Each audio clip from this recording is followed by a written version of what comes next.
दोस्तों, इस वीडियो में आपके साथ एक बहुत ही इम्पॉर्टेंट अपडेट शेयर कर रहे हैं।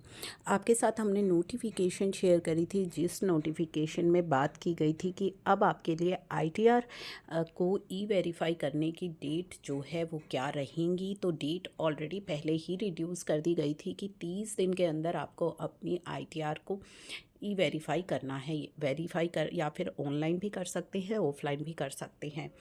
तो अब यहाँ पे अगर आपने वेरीफाई नहीं किया अपनी आईटीआर को, तो उसमें कुछ चेंजेस किए गए हैं टाइम लिमिट के अंदर।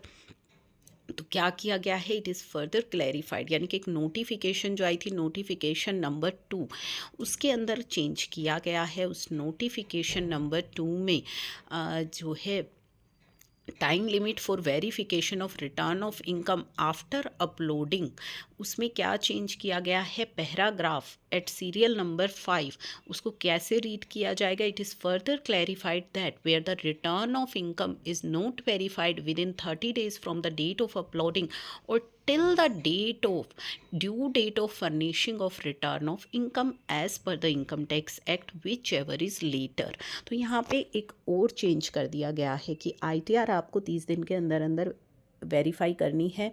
अगर आप 30 दिन में वेरीफाई नहीं करते हैं तो उस केस में क्या होता है कि उस केस में ये मान लिया जाता है कि आपने अपनी रिटर्न को उस दिन फाइल किया है जिस दिन आपने उसको वेरीफाई किया है।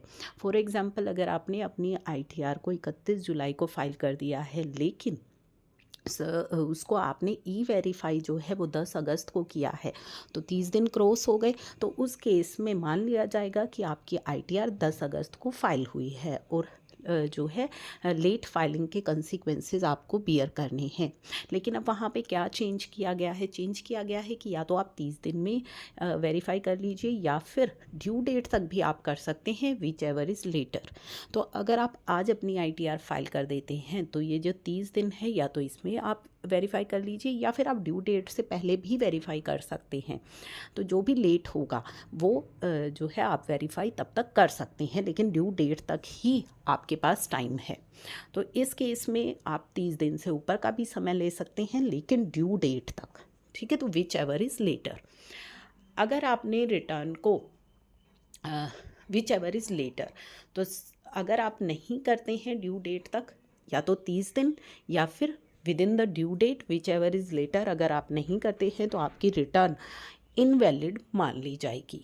जी हाँ, अगर आपने 1 जून को अपनी रिटर्न फाइल करी है तो 30 दिन तक आपने उसको अगर वेरीफाई नहीं किया, या फिर जो आपकी ड्यू डेट है 31 जुलाई तक आपने वेरीफाई नहीं किया, उसके बाद अगर आपने वेरीफाई किया तो आपकी जो रिटर्न है वो इनवैलिड मान ली जाएगी। फॉर एग्ज़ाम्पल, अगर आपने 31 जुलाई को अपनी रिटर्न फाइल करी है, तब तो आपकी ड्यू डेट ही 31 जुलाई है। अब आपके पास कितना समय है, आपके पास केवल 30 दिन का ही समय है। उस टाइम आप जो है 30 दिन के अंदर अगर वेरीफाई नहीं कर पाए तो आपकी रिटर्न इनवैलिड मान ली जाएगी। लेकिन अगर आप 1 मई को अपनी रिटर्न फाइल करते हैं तो आपके पास कितना समय है, 30 दिन या फिर आईटीआर फाइलिंग की due date whichever is later, आप अपनी आईटीआर को वेरीफाई कर सकते हैं।